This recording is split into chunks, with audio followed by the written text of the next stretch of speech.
They say you can't choose your family, but you can choose a family-run champagne that forgives all the trauma. If you've spent this week questioning your life choices, fake smiling through meetings, and plotting your escape to a goat farm in Provence, or, like me, came back from a short vacation you've already plotting to accidentally extend, either way, a good pour is the only therapy plan that makes sense. To me anyway. Enter Gratiot-Pillière Tradition Brut, a bottle born of a family-grit vineyard dirt and tradition so deep-rooted it feels like it's been holding Sunday dinners for centuries. This champagne has more authenticity than my best friend's last 3 soulmate faces combined, and unlike those, this one actually sticks the landing. But does tradition mean timeless brilliance or just champagne on autopilot? By the end of this episode, you'll know exactly how it stacks up on grape, taste, history, price, and whether it fights like a champ or fizzes politely. Welcome to Sip Me Maybe, the podcast where we swirl, sip, and spill the truth about what's in the glass. I'm Julia, and here we take wine from the grape to the glass and rate everything in between. From the vines and the vintages to taste and the price tag, nothing gets a free pass. Every bottle earns its score. And before we swirl through today's episode, just a quick disclaimer. I'm not a sommelier, just a wine lover with a strong opinions and, well, a soft spot for a good pour. This is a judgment-free zone, no snobbery, no side-eye. I'll share what I'm tasting, and you in the comments should share what lights up your palate. Let's take this bottle from story to sip. If you made it through this week without unfollowing 3 people for living your dream life, crying over reels of Italian villas you'll never buy, or debating whether to run away and raise goats in Provence, bravo. You deserve bubbles, and maybe, just maybe, this one will be the one that quiets the chaos and earns a permanent place in your survival kit. Gratiot-Pillière Tradition Brut, family-made champagne from Vallée de la Marne, one of those under-the-radar growers who don't have billboards or celebrity ambassadors. Just generation of know-how and the kind of vineyard dirt money can't buy. Before we dive nose first into the glass, let's hit pause and glance at the label. Think of it as a little confidence boost before your next shop run, because nothing feels better than walking to the register looking like, I've studied the label, not just the price tag. Now, here's what this one is quietly telling you. Tradition doesn't mean that they're churning butter in the cellar or living off of the candlelight. It's their way of saying this is their classic house style. A blend that speaks to their roots, the flavor blueprint they've been refining for decades. Brut, that's your sweetness level. In champagne terms, brut means dry, not desert dry, but low sugar, under 12 grams per liter. Crisp, lively, refreshing, never cloying. So basically the name translates to our signature family blend made to taste like champagne should. Bright, balanced, and not a sugar bomb. Time to clear the fizz. Let's put a face to this bottle. Gratiot-Pillière is what we call a grower champagne. Propriétaire Riddling, if you feel like flexing your French at dinner. In fact, it's also a great gauge for knowing when to stop sipping. If you can still pronounce it 3 times fast, you're living in style. If not, it's probably a good time to call a car. Translation: the same family that planted vines here centuries ago is still the one turning them into the bubbles today. No faceless corporation, no bulk tank blending, just vineyard dirt family grid, and cork that knows exactly where it came from. Well, straight out the bottle. Duh. Here's the twist. Propriétaire récoltant literally means owner harvester. The family doesn't just crop the wine, they own the land. Those vines call home. When you spot RM, Récoltant Manipulant, on the label, that's the official code confirming they handle everything from grape to glass. Many small estates like Gratiot-Pillière use both terms because, really, why flex once when you can flex twice? One whispers authenticity, the other checks the legal box, and together they say, yep, those bubbles know their roots.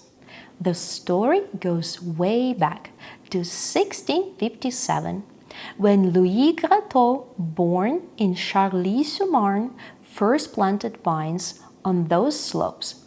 Champagne, as we know it, hadn't even been invented yet. It was all still wines back then, but those first plantings laid the groundwork for what would one day become bubbles in your glass. Through wars, frost, phylloxera, and more than a few rough harvests, the Gratiot family stayed put, tending the same land for generation after generation. Jump ahead to 1969, a big milestone in the story. Jean-Claude Gratiot, the 10th generation, married Françoise Pillière, another name rooted in the region's vineyards. Their marriage didn't just join two people, it merged two wine-growing legacies, creating the house we know now as Gratiot-Pillière. It was still small, still family-run, but it gave the estate fresh energy and the name that honored both lineages. Today, brothers Olivier and Sébastien carry the torch of the 11th generation, overseeing about 18 hectares of vines scattered across Charly-sur-Marne, Solchery, Bonnet, and Azy-sur-Marne. This isn't some corporate champagne empire. It's still very much a family affair, passed from hands that knew the soil to hands that continue to live in it. 3 centuries of know-how, mistakes, and triumphs, all bottled into what you are sipping now.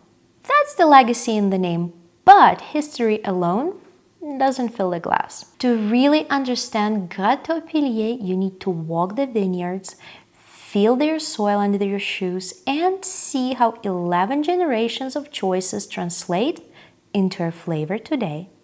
Gratiot-Pillière farms 18 hectares spread over 4 villages in Marne Valley, a region that lives and breathes Pinot Meunier. Around 18% of their vines are Meunier, with 15% of Chardonnay for brightness and finesse, and just a whisper of Pinot Noir to deepen the structure. Some of these vines are over 50 years old, with roots that reach deep into the subsoil, pulling up minerals and tension you can taste in every sip. The soils here are a patchwork of limestone and clay, a dream home for Meunier. Clay cradles the roots, holding enough water to survive hot spells, while limestone keeps things cool, airy, and perfectly drained. It's nature's balance, comfort without laziness, stress without struggle. And Champagne weather, never predictable. The Marne Valley gets mild summers, chilly winters, and about 1,500 hours of sunlight a year. Just enough to ripen grapes slowly while locking in the sharp acidity Champagne is known for. But spring frosts, sudden hailstorms, or late summer rains can flip a season on its head. Grapes grown here know drama, and drama makes flavor. Farming practices are hands-on and sustainable. No machines shaking the vines. Harvest is done by hand, bunch by bunch. Between the rows, grass and wild plants are left to grow, feeding the soil and encouraging biodiversity. It's a living vineyard, not a manicured factory field, and it shows in the wine. Once picked, Fruit is fermented in stainless steel, a deliberate choice to keep things clean, crisp, and pure. And then time takes over. Gratiot-Pillière insists on a minimum of 30 months of lees aging, often even longer. During this slow, quiet rest, the wine develops those delicate analytic notes, brioche, almond, a little nuttiness, that add layers beneath the fresh orchard fruit, but they don't push it too far. This house favors lift and elegance over weighty, doughy richness. When it's time to prepare the bottle for release, riddling, the process of coaxing sediment into the neck of the bottle, is done with a gyro palette, an automated riddling machine. Purists might cite, but there's the truth. It gives the same sparkling clarity in days that old-school hand riddling takes weeks to achieve. It's precision without losing soul, and a family house choosing efficiency where it doesn't compromise flavor. Here's a little-known fact. They won't release a bottle that hasn't aged at least 30 months on its lees, even for their entry-level brut. Many big houses cut that time down, especially on non-vintage blends. This patience is what gives Gratiot-Pillière its fine bubbles, chalky backbone, and that signature orchard fruit roundness that feels alive on the palate. So when you pop this bottle, you're tasting not just blend of 3 grapes, but 3 centuries of family stubbornness, a patch of Marne Valley sky, the sting of spring frost, the hum of spring heat, and the quiet magic of time in the cellar. Every sip is a story grown, not manufactured, and one the family has been rewriting for 11 generations. The Tradition Brut blend is typically 70% of Pinot Meunier. This is the star of this show. Bright, juicy red apple fruit, soft spice, and roundness. Around 20% of Chardonnay. It adds citrus, floral lift, and elegance to the mid-palate, and the rest is Pinot Noir, a quiet backbone of structure and depth, giving it its clean finish. It's approachable and generous, but still refined, a champagne made for drinking, not just posing on a silver tray. On the nose, Gratiot-Pillière Brut is anything but shy. It greets you with ripe pear, baked apple, white flowers, and just a whisper of almond biscuit from its time on the lees. There's a chalky undertone too, that signature Marne Valley soil making its cameo. On the palate, this wine reminds you where it came from. The Meunier takes center stage, giving plush, juicy orchard fruit, think pear and marble plum, with a soft, honeyed roundness that feels gorgeous without tipping into sweet. Chardonnay slices in with the zesty lemon and mineral backbone, while a dash of Pinot Noir brings a quiet depth, grounding the finish. The vineyard's limestone clay mix isn't just a grower's dream, it's a flavor architect. Clay holds moisture in hottest spells, keeping fruit plump, while limestone stresses the vines just enough to plump up acidity and minerality. And those unpredictable Marne Valley weather swings, frost, sudden showers, cool nights, they slow ripening, stretching the season, building layers of tension and freshness you can taste in every sip. Pair it with oysters, smoked salmon blinis, fried chicken, or even a guilty pleasure, truffle fries. Because bubbles, unlike your bestie. Don't judge. And remember, these weathered little soldiers' grapes that battle frost, hail, and sideways rain bring the best character in the end. Here's the kicker. This bottle usually sits around $50. And for real champagne, not sparkling wine dressed up in fancy label, but actual champagne from a grower house that's been farming these slopes since 1657, that's almost absurd. You're getting estate-grown fruit, harvested by hand from vines that dig deep into limestone and clay for character. You can actually taste. You're getting a blend crafted by the 11th generation of the same family, not corporate taste and panel choosing house style for marketing campaign. You are getting champagne that spends 30 months resting on its lees, coaxing out that fine mousse and those almond brioche whispers big houses often rush past in favor of volume. So at $50, it undercuts the big luxury names by a mile, yet delivers a wine with more terroir truth, grower soul, and vintage patience that most bottles twice the price.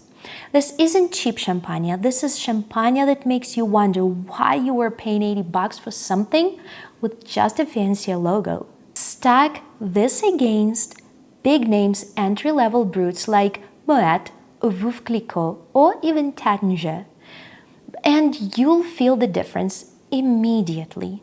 Gratiot-Pillière just hits different.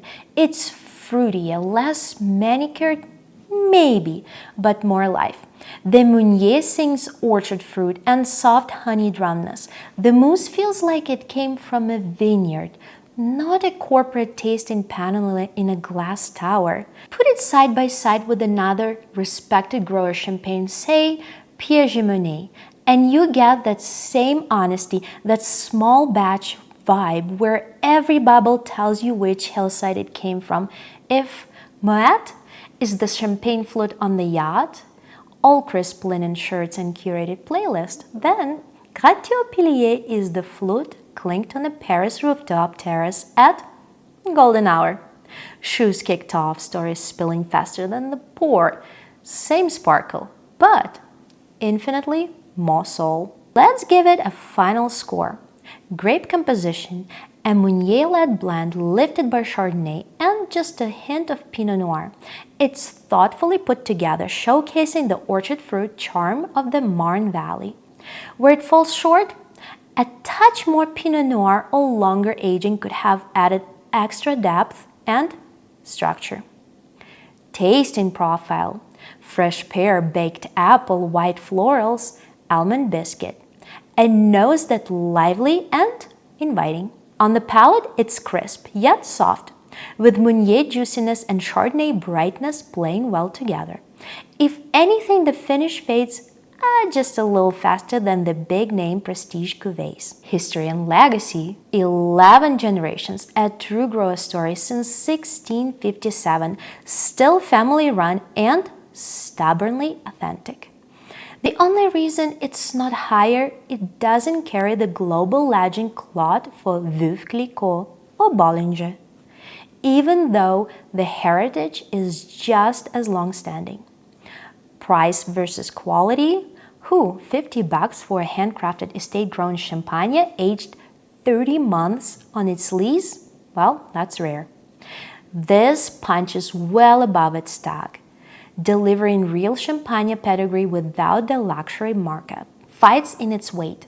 Side by side with Moët, Veuve, Taittinger, entry-level Brut, it feels fresher, fruity, and more soulful. However, it lacks the extra polish or power of pricier grower champagnes like Aigli, Aurier, or Pierre Petit, but for the tier, it overperforms. Gratiot-Pillière Tradition Brut earns a bright, generous 91 on the SIP score. Not royalty approved, vineyard approved. And honestly, I think that's the better crown to wear. Well, you can't put the cork back into the bottle of champagne, but now you can sip like you've studied the label and not just the price tag. I'm Julia, and this was Sip Me Maybe, the podcast where every glass has a story and no sip goes unnoticed. Sip wisely, and I'll see you the next pour.